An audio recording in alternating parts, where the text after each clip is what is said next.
Y es nuestra oración, mi oración, que a través que vayamos estudiando la primera carta a los tesalonicenses, aprendamos algunas cosas como iglesia, ¿verdad? Algunas cosas aprenderemos estudiando esta carta, como comprometernos más con la iglesia, amar más a la iglesia, ver la iglesia como Dios la ve, amar la iglesia como Cristo la ama. Así que ese es uno de los propósitos al estudiar esta carta. Bien, por favor me tienen un poquito de paciencia. Yo creo que seremos bastante breves porque en esta ocasión comenzaremos, ¿verdad?, con la introducción en la carta a los tesalonicenses. Y cuando se habla de la introducción hablamos de la historia, cómo se fundó esta iglesia, ¿verdad?, del propósito de la carta, desde dónde se escribió, quién la escribió, por qué se escribió. Así que vamos a ver un poquito de historia y vamos a leer el capítulo 1, versículo 1 de la carta a los tesalonicenses. Para la gloria de nuestro Dios. Solo vamos a leer el versículo número 1. El título del sermón, de la introducción, es Una carta para una iglesia sana. Ya eso ya nos dice bastante de lo que estaremos viendo en el estudio de esta carta.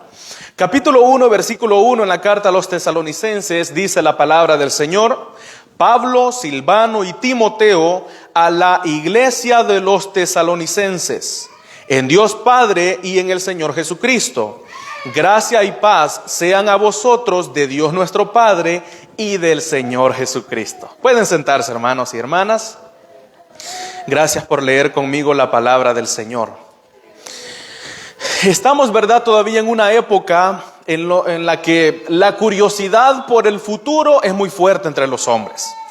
Y la mayoría de veces las personas tienden a ir a primera a Tesalonicenses capítulo 4 o segunda de Tesalonicenses capítulo 2 para buscar una explicación acertada de cómo serán los últimos tiempos, hablando de la venida de Cristo o de la aparición del anticristo, del hijo de pecado. Y suelen tomar estos textos de estas dos cartas que Pablo escribe a los tesalonicenses como si esto fuera un tratado escatológico que tenemos delante de nosotros. Es decir, un tratado de aquellas cosas que sucederán en los últimos tiempos.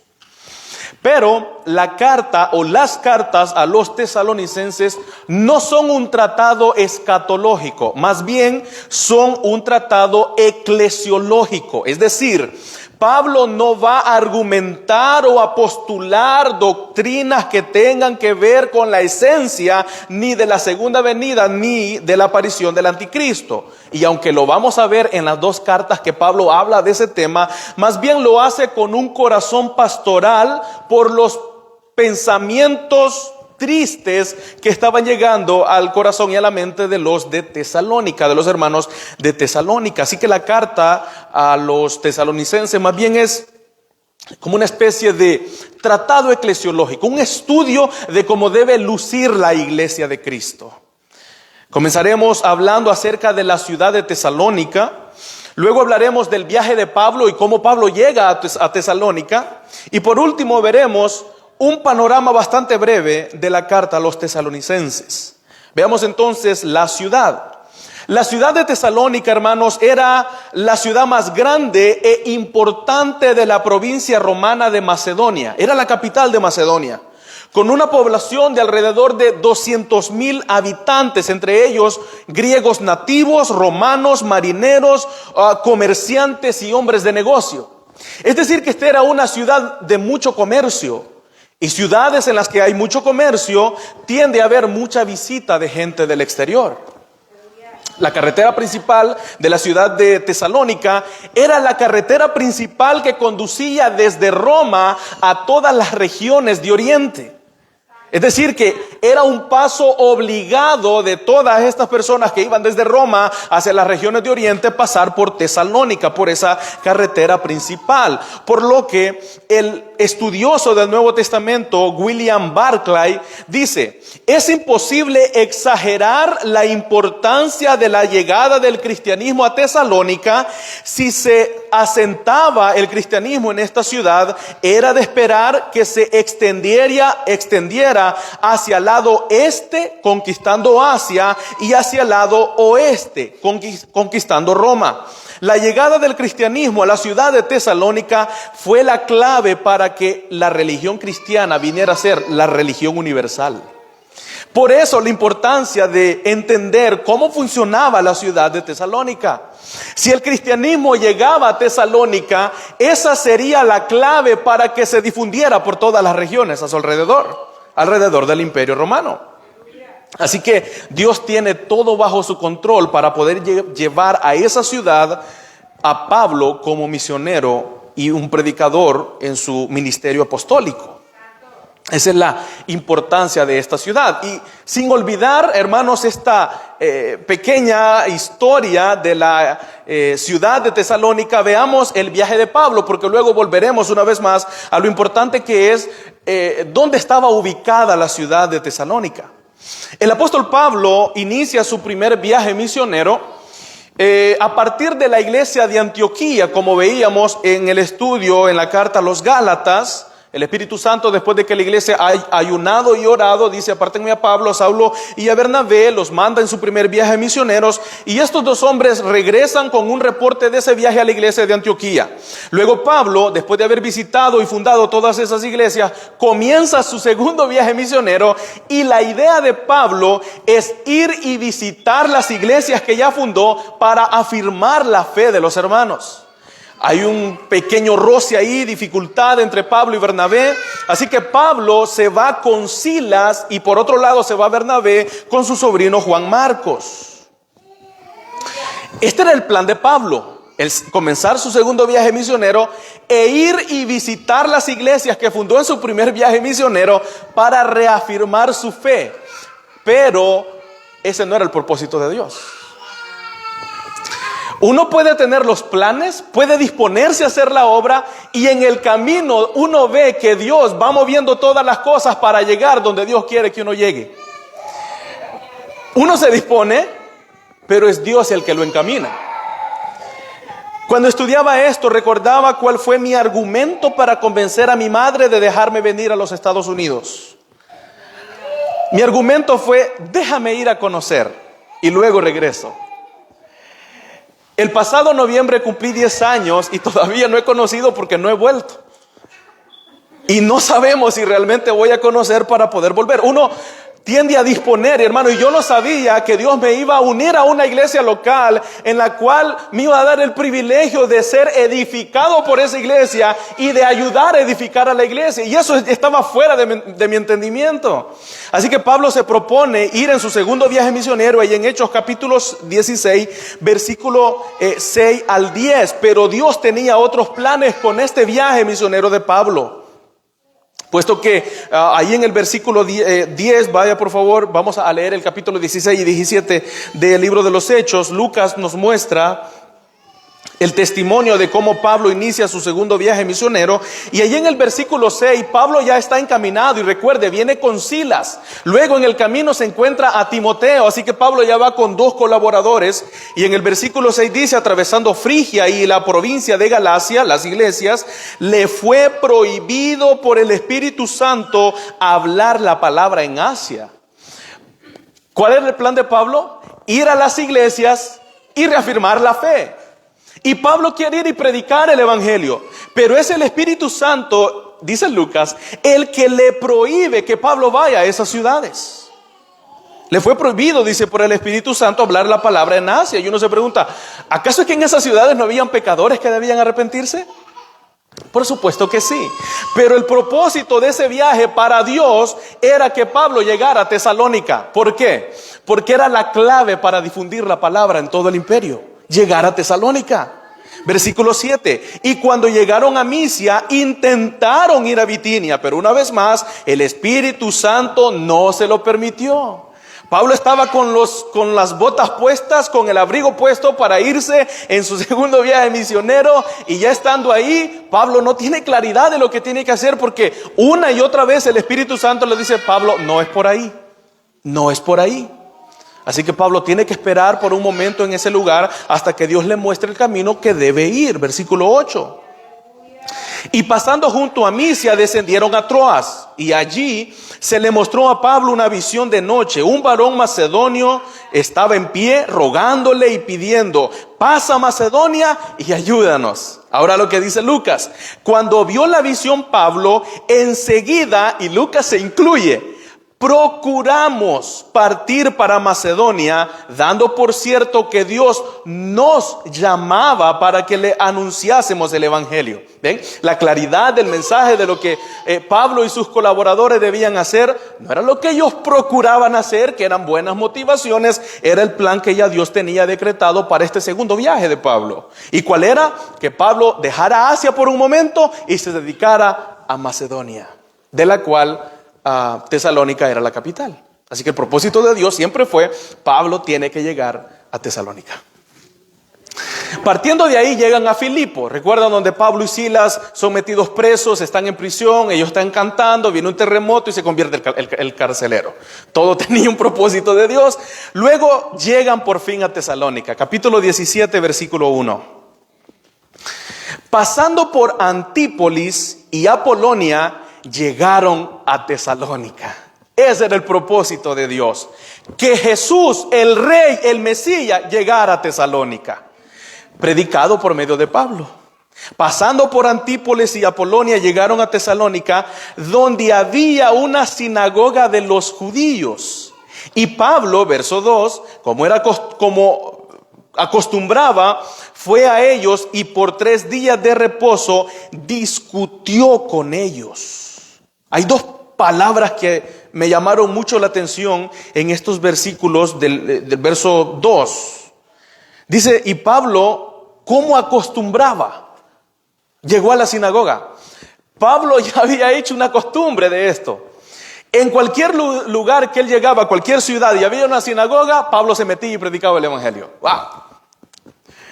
Pablo era un apóstol y misionero completo. Eso también lo vemos cuando visita la ciudad de Salamina, Hechos 13:5. Cuando visita la ciudad de Antioquía de Pisidia, Hechos 13:14. Cuando visita la ciudad de Iconios, en el capítulo 14, verso 1. Cuando visita Tesalónica, en el verso que hemos leído. Y más adelante cuando visita Berea. Luego visita Atenas, Éfeso y Corinto. Y Pablo hace exactamente lo mismo.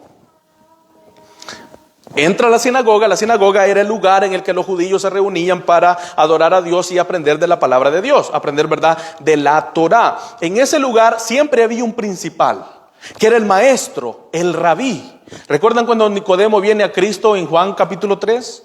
Dice Juan que Nicodemo era un principal de Israel. Luego Cristo confiesa que Nicodemo era un maestro. Bueno, era un principal de una de las sinagogas. Y siempre que Pablo llegaba a estos lugares, Pablo entraba y lo primero que hacía era predicar el evangelio. ¿Y cómo lo hacía? Versículo 3 del 17 de Hechos. Declarando y exponiendo por medio de las escrituras que era necesario que el Cristo padeciese y resucitase de los muertos, y que Jesús, a quien yo anuncio, decía él, es el Cristo. Pero también hay otra palabra que llama la atención ahí en el versículo 2. Y es que dice, al final, dice, y por 3 días de reposo discutió con ellos. La palabra discutir, según el diccionario de la Real Academia Española, es hablar sobre algo entre 2 o más personas, exponiendo cada cual su opinión para llegar a un acuerdo. Es decir, que cuando Pablo estaba ahí en la sinagoga y discutía con los judíos, no era como lo que sucede en las iglesias, ¿verdad? Que uno está callado mientras el predicador expone la palabra de Dios. No, aquí vemos un debate entre los judíos y Pablo acerca de un tema específico. Y también, al parecer, Pablo había hecho de esto una costumbre. En el capítulo 17, versículo 17 al 18, Pablo también entra a la sinagoga y discute con ellos. En el 18:4 y en el 19:8, de ahí del libro de los Hechos. Si le damos vuelta a la página, cuando Pablo llega a Atenas, allí en el capítulo 18, versículo 4, vemos claramente lo que sucedía cuando Pablo discutía con los judíos. Dice que Pablo llega a Corinto, perdón, en el versículo 4 dice, y discutía en las sinagogas todos los días de reposo, y este era el propósito, y persuadía a judíos y a griegos. capítulo 17 y versículo número 17. Así que, Pablo una vez más, discutía en la sinagoga con los judíos y piadosos, y en la plaza cada día con los que concurrían. Y algunos filósofos de los epicúreos y de los estoicos disputaban con él. ¡Wow! Pablo era completo en toda su misión. Pablo no solamente se metía a las sinagogas para predicar el evangelio y discutir con los judíos, Pablo también se iba a las plazas públicas y debatía con los filósofos. Los filósofos tienen la capacidad de dormir a una persona con su palabrería. Es gente muy capaz para debatir, para argumentar, para cambiar la mentalidad de los demás. Y aquí Pablo se enfrenta a dos tipos de filósofos, de los epicúreos y de los estoicos. Dos tipos de pensamientos que se acostumbraban en ese tiempo. Y Pablo llega y les muestra un tercer camino, el camino hacia Cristo. Así que Pablo no solamente hacía costumbre en entrar a las sinagogas, sino que entraba y discutía con ellos acerca de las Escrituras. Lo que me llama la atención, hermanos, de estas dos palabras y sobre todo de la última, es que cuando Pablo escribe la carta a los tesalonicenses, les dice que él no vino a ellos con palabras humanas, sino con demostración del poder de Dios. ¿Y cuándo fue que Pablo vino a ellos? Hechos capítulo 17, cuando él entra a la sinagoga y predica el evangelio y discute con ellos. ¿Cuál fue la demostración de poder que Pablo hizo ahí? Demostrar a través de las Escrituras que aquel de quien él predica es el Cristo. Y noten, Pablo tuvo una visión, ¿verdad? El varón macedonio que le decía: Pablo, pasa y ayúdanos. Pablo tenía revelaciones directamente del cielo. De hecho, Pablo allá en Gálatas dice que él mismo visitó él estuvo en el tercer cielo, vio cosas que no les permitido a los ojos de los hombres ver y oyó cosas que no les permitido a los oídos de los hombres oír. Sin embargo, cuando Pablo entra a debatir en la sinagoga de los judíos, no lo hace con sus experiencias, sino más bien lo hace con las Escrituras. ¿Y cuáles eran las Escrituras? Bueno, para este tiempo únicamente las Escrituras eran lo que ahora nosotros conocemos como el Antiguo Testamento. Luego, esas revelaciones de Pablo quedarían por escrita en el Nuevo Testamento. Pero hasta ese momento el Nuevo Testamento no existía. Ellos consideraban las Escrituras los Salmos, los Profetas y la Torá. Es decir, los 5 libros o la ley de Dios, los 5 libros escritos por Moisés, la ley de Dios. Así que cuando dice ahí en el versículo 3, declarando y exponiendo por medio de las Escrituras, ¿qué era lo que Pablo hacía? Entraba en la sinagoga a aquellos hombres que estaban estudiando las Escrituras y les enseñaba y les mostraba a Cristo por medio de esas mismas Escrituras. Eso lo vemos también cuando Pablo visita Berea, ahí más adelante. Dice que los de Berea eran más nobles que los de Tesalónica. Y cuando Pablo estaba enseñando, ¿qué hacían los de Berea? Iban a las Escrituras para ver si lo que Pablo enseñaba era verdad. ¿Y por qué le creyeron a Pablo? Porque Pablo enseñaba las Escrituras. Es decir, Pablo no se basaba en sus experiencias para anunciar el evangelio. No, Pablo se basaba en las Escrituras para anunciar a Cristo y el evangelio. Pablo, el apóstol. Y este era el mensaje de Pablo. Pablo decía a través de las Escrituras que era necesario que Cristo padeciera, muriera y resucitara de los muertos. Así que este Jesús, decía él, a quien yo anuncio, es el Cristo, es el Mesías, el ungido, el enviado por Dios. Es importante esto, hermanos, porque esta es la demostración de poder de la que Pablo va a hablar más adelante, ahí en el capítulo 1, con demostración de poder. No vine a ustedes con palabras de hombre. Pablo no vino como los filósofos. No, Pablo iba, y aunque Pablo era un hombre muy preparado para debatir con estos otros hombres también muy preparados, hay algunos historiadores de la vida de Pablo que dicen que Saulo de Tarso tenía lo que hoy en día sería un doctorado en filosofía en la ciudad de Tarso, y que tenía un doctorado en teología en la ciudad de Jerusalén. Pablo era un hombre preparado, sin lugar a dudas, y capaz de debatir, ¿verdad?, cualquier tema de las Escrituras. Sin embargo, dice Pablo, no, yo no vine con sabiduría de los hombres, Santiago dice que esa sabiduría es animal y hasta diabólica. No, dice Pablo, esta sabiduría es la sabiduría de Dios. Lo que quiero tratar de decir, hermanos, es que hay veces que queremos convencer con nuestras palabras, con nuestros argumentos. Queremos convencer al incrédulo que crea porque creemos que tenemos la capacidad de convencerlo. Bueno, ninguno de nosotros tiene la capacidad de convencer a otro. Ninguno. Ninguno de nosotros tiene la capacidad de darle vida a un muerto. Ninguno de nosotros tiene la capacidad de, por muy buenos que sean los argumentos, hacer que un corazón de piedra se convierta en un corazón de carne. Creemos lo que dice la Escritura en Hebreos capítulo 4, versículo 12, que la palabra de Dios es viva y eficaz. Es viva ahora mismo y siempre será la palabra viva y eficaz, suficiente. ¿Para qué? Para dar vida a los muertos. Así que Pablo no viene aquí presumiendo de su intelecto, de su sabiduría. No, Pablo viene con las Escrituras a la ciudad de Tesalónica. ¿Y qué produce eso? Bueno, produce dos cosas. Cuando se predica el evangelio solo pueden producirse dos cosas: o es recibido o es rechazado. Y fue lo que sucedió ahí en la ciudad de Tesalónica, versículo 4. Y algunos de ellos creyeron. ¿Quiénes? Aquellos con los que Pablo estaba discutiendo. ¿Quiénes eran ellos? Judíos y griegos, judíos y gentiles. Y esto es interesantísimo, hermanos, porque estos son hombres que ya tenían en sus mentes todo lo que habían aprendido en toda su vida. Tenían insertado en su corazón la religión judaica, el judaísmo. Y ahora viene Pablo y en 3 días de reposo, en 3 sábados, Pablo discute con ellos, mostrándole a través de las Escrituras al Cristo que murió, resucitó y fue glorificado. Y estos hombres creyeron. Ese es el poder de la palabra de Dios. Esa es la razón por la que nosotros estamos aquí. Porque escuchamos la palabra de Dios un día y Dios quiso, en su misericordia, darnos el don del arrepentimiento. Y creímos. De lo contrario, nosotros hubiésemos sido como el segundo grupo de los de Tesalónica, los que no creyeron. Estos hombres creyeron porque Dios les dio el don del arrepentimiento. El incrédulo no puede ver la gloria de Cristo en el evangelio porque sus ojos están cegados.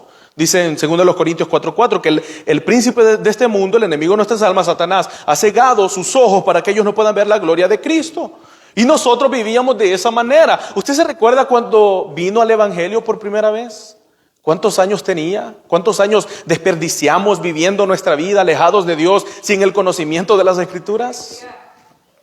En un momento determinado Dios quiso darnos luz, quiso abrir nuestros ojos para que pudiéramos ver la gloria de Cristo en el evangelio. Y los de Tesalónica tuvieron que esperar un poco de tiempo hasta que Pablo comenzara su segundo viaje misionero y llegara siendo dirigido por el Espíritu Santo para que Pablo les predicara y ellos asimismo creyeran en el evangelio. Verso 4: y algunos de ellos creyeron y se juntaron con Pablo y con Silas, y los griegos y algunos griegos piadosos gran número, y mujeres nobles no pocas. Mucha gente creyó en el evangelio después de ser predicado por Pablo. Versículo 5. Entonces los judíos que no creían, cuando una persona rechaza el evangelio, no está rechazando ni al mensajero ni al mensaje mismo, sino a aquel a quien el mensaje anuncia. El rey llega a Tesalónica, Jesús llega a Tesalónica siendo anunciado por Pablo. Unos creen y otros lo rechazan. Los que creen se unen al grupo de Pablo. Y de ahí es que se forma la iglesia, se funda la iglesia en Tesalónica.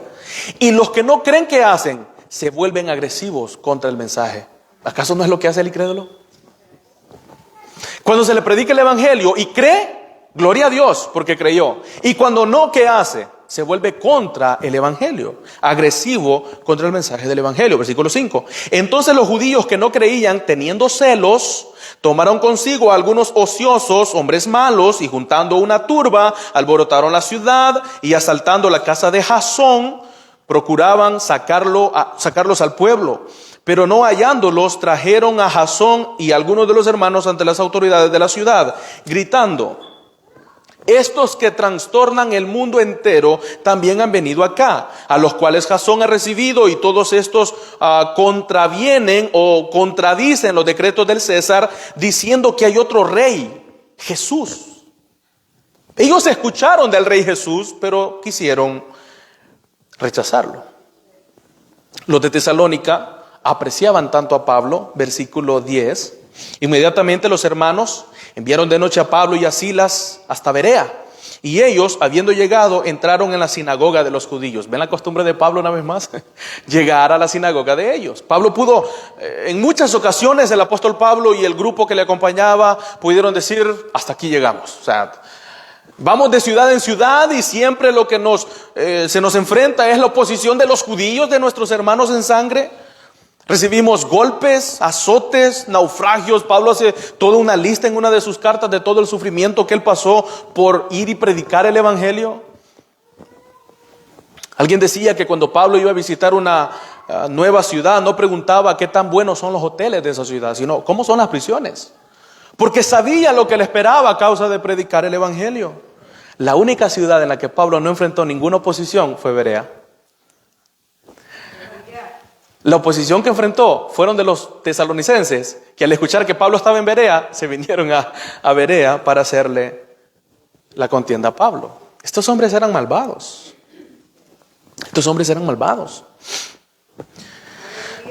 Así que Pablo predica el evangelio en Tesalónica, y es ahí como nace. Del versículo 4 encontramos que esta iglesia era formada por judíos y gentiles. Dice que creyeron los judíos, no pocos, los griegos nobles y mujeres nobles también. Hablando de mujeres pudientes, mujeres con mucho dinero. Y esto también es sorprendente porque en la época las mujeres tendían a seguir la adoración de sus esposos, adorando otros dioses. Pero resalta Lucas acá la idea de que las mujeres nobles también creyeron en el evangelio y se unieron a Pablo. Así que Pablo es expulsado por los tesalonicenses que no creyeron en el evangelio, es enviado a Berea, luego viajan a Berea y también lo expulsan, y entonces Pablo tiene que llegar a la ciudad, a Grecia, a la ciudad de Atenas, y luego pasa a Corinto. Lo interesante es que Pablo se va solo, deja en Berea a Timoteo y a Silas, versículo 15 del capítulo 17. Y los que le habían encargado de conducir a Pablo le llevaron a Atenas después de Berea. Y habiendo recibido orden para Silas y Timoteo de que viniesen a él lo más pronto que pudiesen. Y entonces salieron. Pablo se dirige solo, dejando en el camino como una estrategia misionera a Timoteo y a Silas, que eran sus dos acompañantes. Y esto tenía un propósito. El propósito era que Pablo había estado 3 días de reposo en Tesalónica. Posiblemente estuvo el mes, pero era un tiempo muy corto como para establecer la iglesia y afirmarla. De manera que al no tener más tiempo que un mes, Pablo es echado de la ciudad y en muchas ocasiones Pablo quiere volver. Pero Pablo testifica de que Satanás le había estorbado para no regresar. Y de hecho Pablo no regresa a Tesalónica.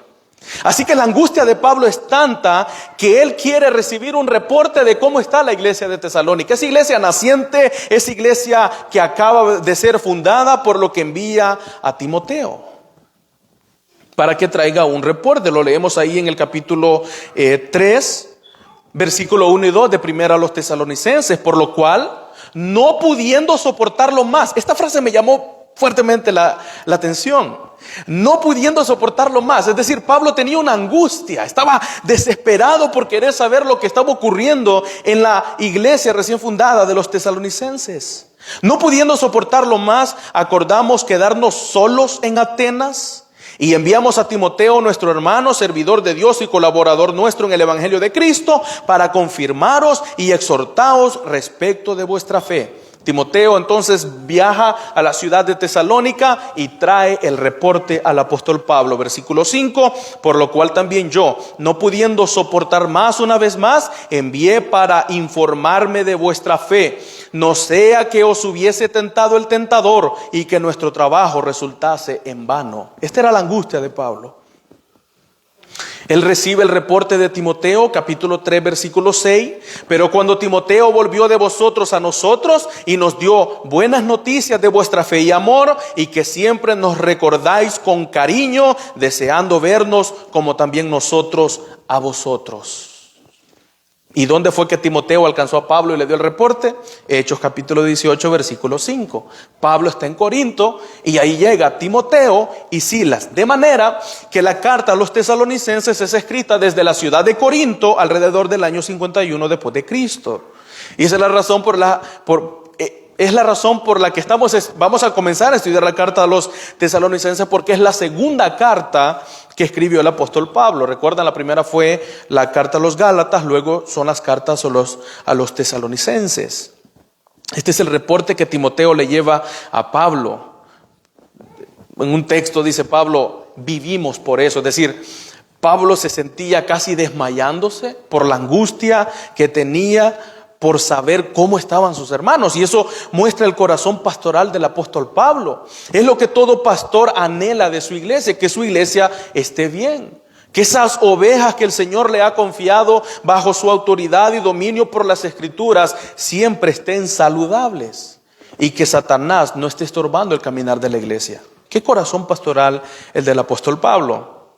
Estos dos hombres, Silas y Timoteo, llegan con Pablo, se reúnen una vez más, y es por eso que Pablo los incluye en el saludo en la carta a los tesalonicenses. Vayan una vez más a Tesalonicenses capítulo 1, versículo 1, y ya vemos, entonces por último lugar, la carta, o un breve panorama de la carta a los tesalonicenses. Ya vimos la importancia de la ciudad, porque es tan importante saber dónde estaba ubicada la ciudad y lo que eso representaba como la clave de la expansión del cristianismo en la época. Ya vimos el segundo viaje del apóstol Pablo, que era necesario que llegara a Tesalónica para que predicara el evangelio, y todo lo que ocurrió, ¿verdad? Los judíos lo despreciaban, rechazaron el evangelio, pero otros creyeron, tanto judíos como gentiles, y así como es fundada la iglesia a los tesalonicenses. Después de este reporte que Pablo recibe por labios de Timoteo, es que Pablo escribe la carta. Y el reporte de Timoteo es breve. Dice Timoteo, ellos están bien en la fe y en el amor. Ese es el reporte. Pero al parecer el reporte fue mucho más amplio, porque vemos una serie más de temas que Pablo trata en esta carta, al parecer también del reporte de Timoteo. Noten lo que dice el versículo 1, y Pablo comienza aquí su saludo. Pablo, Silvano y Timoteo. Es interesante, miren, Pablo pudo haber dicho, Pablo escribe esta carta, como lo hizo en otras ocasiones. Pero Pablo tiene un corazón pastoral y humilde. Pablo reconoce que Silvano lo ha acompañado desde que comenzó su segundo viaje misionero, y reconoce que Timoteo fue el valiente que fue a Tesalónica a meterse entre los judíos que rechazaban el evangelio, ir y ver cómo estaban los ánimos de la iglesia. Así que Timoteo es el que trae el reporte, y por eso Pablo lo incluye. No solamente porque estos tres hombres amaban la iglesia, no solamente porque ellos tres oraban por la iglesia, sino porque los tres eran conocidos por la iglesia. Ellos tres fundaron la iglesia de Tesalónica, así que Pablo los incluye. Otro hecho interesante es que Pablo no comienza defendiendo su ministerio apostólico.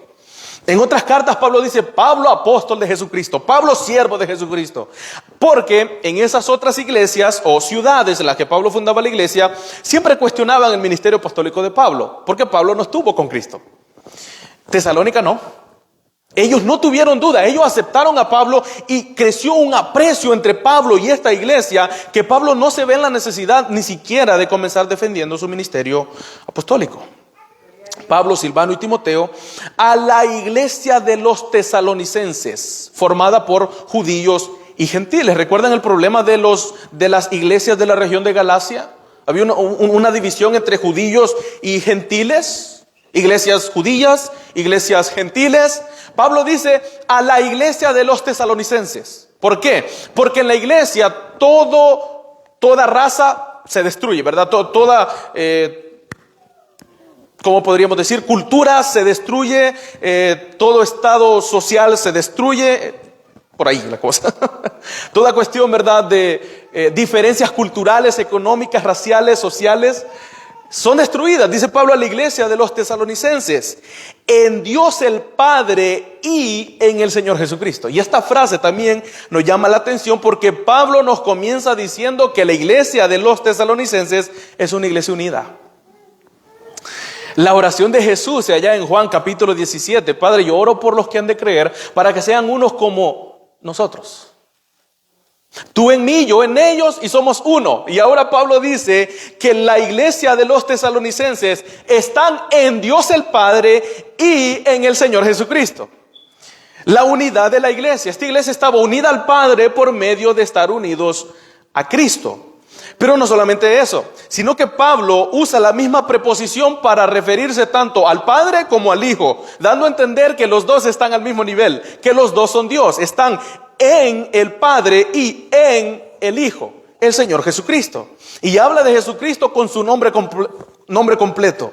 Le llama Señor como aquel que tiene autoridad sobre todas las cosas, y le llama Jesús, Cristo, el Señor Jesucristo. Jesús es Jehová salva, el que vendría a salvar a los hombres de sus pecados, al pueblo de sus pecados, y Cristo, el enviado por Dios para venir a redimir los pecados de los hombres. Jesús, el Cristo. Y termina este saludo inicial diciendo: gracia y paz sean a vosotros de Dios nuestro Padre y del Señor Jesucristo. Una vez más vuelve al mismo punto: gracia y paz. La gracia es la que Dios le da a su pueblo, por medio de la cual nos enseña a vivir en este mundo justa, sobria y piadosamente, y por medio de la cual nos dio vida cuando estábamos muertos. Y la paz es la que Dios le da a su pueblo para quitar toda culpa por causa del pecado en contra de su santa ley. Hermanos, cada día Dios nos da una dosis de gracia y de paz. Cada día.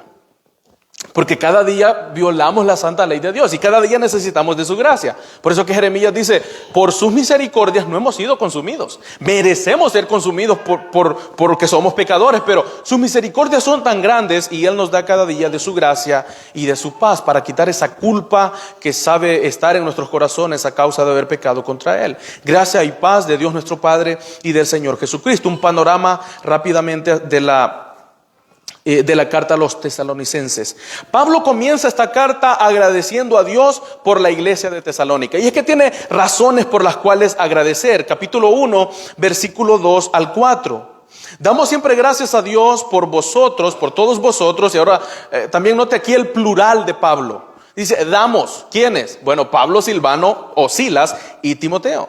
Damos siempre gracias a Dios por vosotros, haciendo memoria de vosotros en nuestras oraciones, acordándonos sin cesar delante de Dios y Padre nuestro de la obra de vuestra fe, y del trabajo de vuestro amor y de vuestra constancia en la esperanza en nuestro Señor Jesucristo, porque conocemos, hermanos amados de Dios, vuestra elección.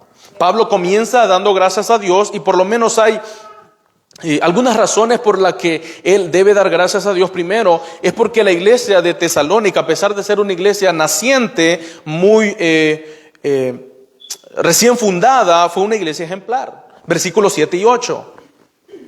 De tal manera que habéis sido ejemplo a todos los de Macedonia y de Acaya que han creído, porque partiendo de vosotros ha sido divulgada la palabra del Señor. ¿Recuerdan la importancia de la ciudad de Tesalónica? Que era la clave para difundir el evangelio. Pablo lo ratifica, versículo 8. Porque partiendo de vosotros, tesalonicenses, ha sido divulgada la palabra del Señor, no solo en Macedonia y Acaya, sino que también en todo lugar vuestra fe en Dios se ha extendido, de modo que nosotros no tenemos necesidad de hablar absolutamente nada. Qué importante era que llegara el evangelio a Tesalónica. Así que Pablo agradece a Dios por la iglesia a los tesalonicenses, porque eran una iglesia ejemplar. También porque era una iglesia que se complace en la palabra de Dios. Capítulo 2, versículo 13. Capítulo 2, versículo 13. Por lo cual, también nosotros sin cesar damos gracias a Dios, de que cuando recibisteis la palabra de Dios, que oísteis de nosotros, la recibisteis, no como palabra de hombres, sino según es en verdad la palabra de Dios, la cual actúa en vosotros los creyentes. La iglesia de los tesalonicenses era una iglesia ejemplar y era una iglesia que se complacía en la palabra de Dios. ¿Por qué la palabra de Dios actuaba en los creyentes de la iglesia de Tesalónica? Porque ellos habían recibido la palabra de Dios. Hermanos, que Dios nos dé discernimiento como iglesia para que sepamos distinguir la verdad del error, y que como iglesia nos complazcamos no en el error, sino en la verdad de Dios.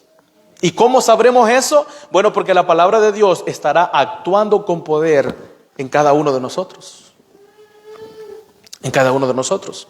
Una tercera razón por la que Pablo daba gracias a Dios por esta iglesia es porque esta iglesia tenía un buen testimonio en cuanto a la fe y en cuanto al amor. Capítulo 3, versículo 6. Este es el reporte que Timoteo le trae a Pablo. Pero cuando Timoteo volvió de vosotros a nosotros y nos dio buenas noticias de vuestra fe y amor, y que siempre nos recordáis con cariño, deseando vernos como también nosotros a vosotros. Pablo estaba ya tranquilo porque había escuchado que la iglesia de los tesalonicenses perseveraban en la fe. Y el corazón pastoral de Pablo lo llevó a gozarse, a alegrarse, porque la iglesia no se había descarriado, no se había desviado, sino que permanecía en la fe. Es lo que el corazón de todo pastor quiere, ¿verdad? Que su iglesia permanezca en la fe. ¿Qué hombre no quisiera pastorear la iglesia de Tesalónica? Una iglesia ejemplar, una iglesia que ama la palabra de Dios, una iglesia que tiene buen testimonio de que permanece en la fe, de que constantemente está acudiendo a las escrituras cuando se predica, cuando se canta, cuando se ora. Una iglesia en la que la palabra de Dios predomina en todos los creyentes, en la fe y en el amor. Y en cuanto al amor, dice Pablo, capítulo 4, versículo 9, ahí un poquito más adelante: pero acerca del amor fraternal no tenéis necesidad de que os escriba. Wow. No tienen necesidad de que os escriba, porque vosotros mismos, hermanos, habéis aprendido de Dios que os améis unos a otros. Y también lo hacéis así con todos los hermanos que están por toda Macedonia. Pero os rogamos, hermanos, que abundéis en ello más y más. ¿Ven? No, en amor no es necesario que les escriba más, puesto que ustedes ya conocen como Dios les ha enseñado, que se amen los unos a los otros. Pero abunden más y más en eso. Así que Pablo da gracias a Dios por esta iglesia, pero también encuentra razones por las cuales traer ciertas exhortaciones y palabras de ánimo.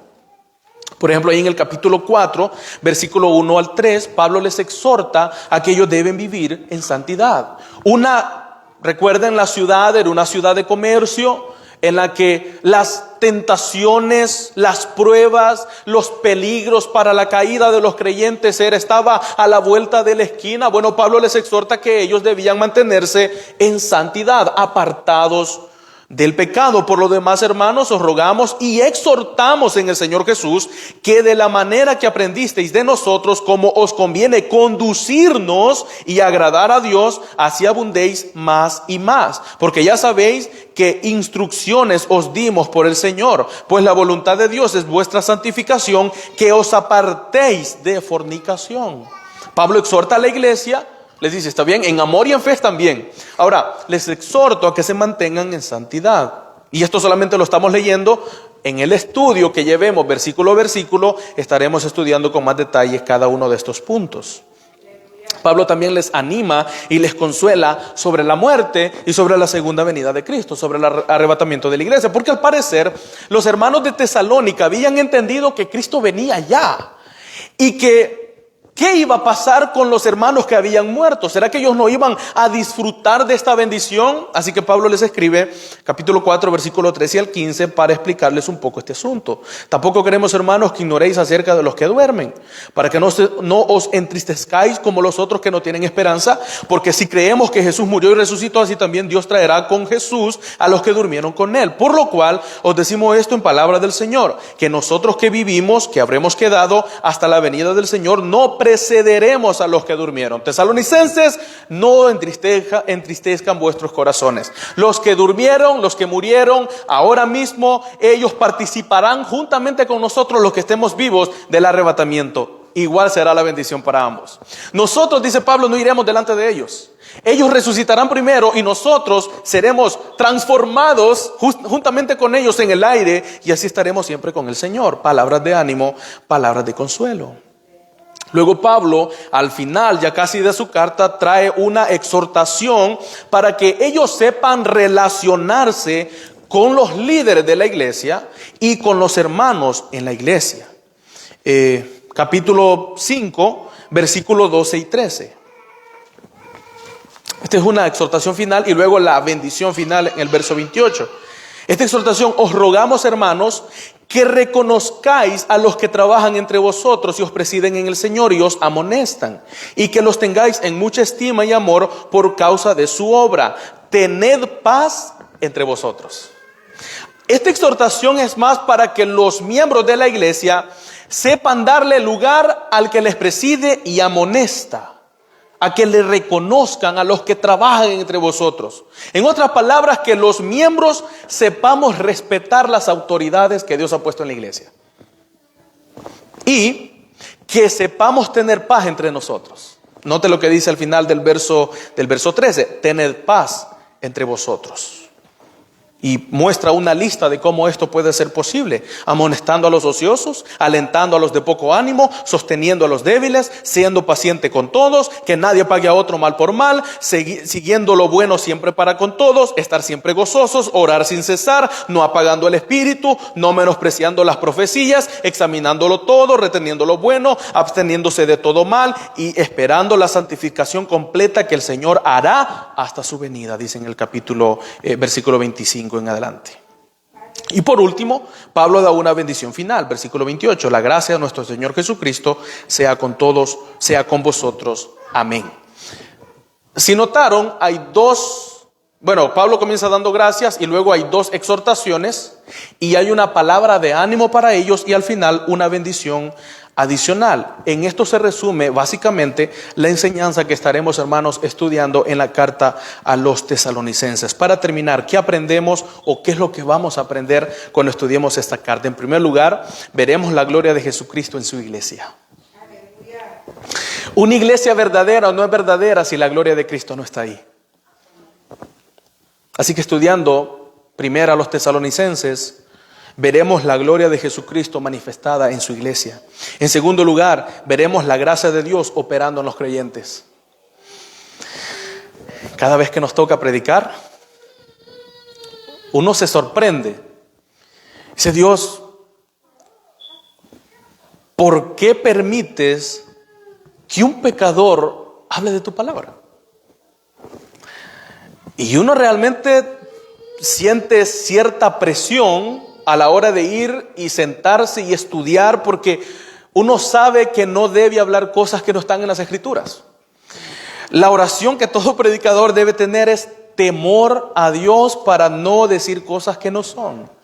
Y que la iglesia también tenga temor para saber distinguir el error de la verdad. La gracia de Dios actúa, hermanos, en cada uno de nosotros, permitiéndole a un pecador predicar su palabra. Y para mí realmente eso es sorprendente. Saber que uno pasa un problema en ese día y uno dice: wow, ya me toca predicar. Y uno se siente tan indigno. Siempre recuerdo las palabras de Charles Spurgeon. Dice: cuando Satanás te diga que tú eres indigno, recuérdale que siempre lo has sido. Y que por la gracia de Dios cada día puedes hacerlo.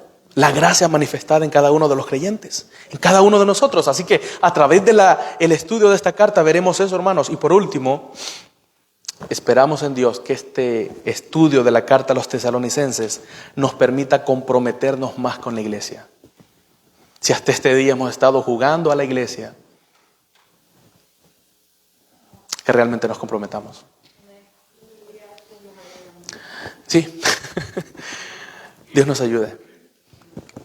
Si nosotros viéramos la iglesia como Jesús la ve, no jugaríamos a la iglesia. Realmente nos comprometeríamos más con la iglesia local. Amaríamos más la iglesia y dejaríamos ver la iglesia como un estorbo en nuestras vidas. Alguien dijo que los cristianos suelen verse como malabaristas. Usted ha visto a las personas que están en la calle jugando con 5 pelotas. Una pelota es el estudio, la otra es la familia, la otra es el trabajo, la otra es la iglesia, la otra son las diversiones.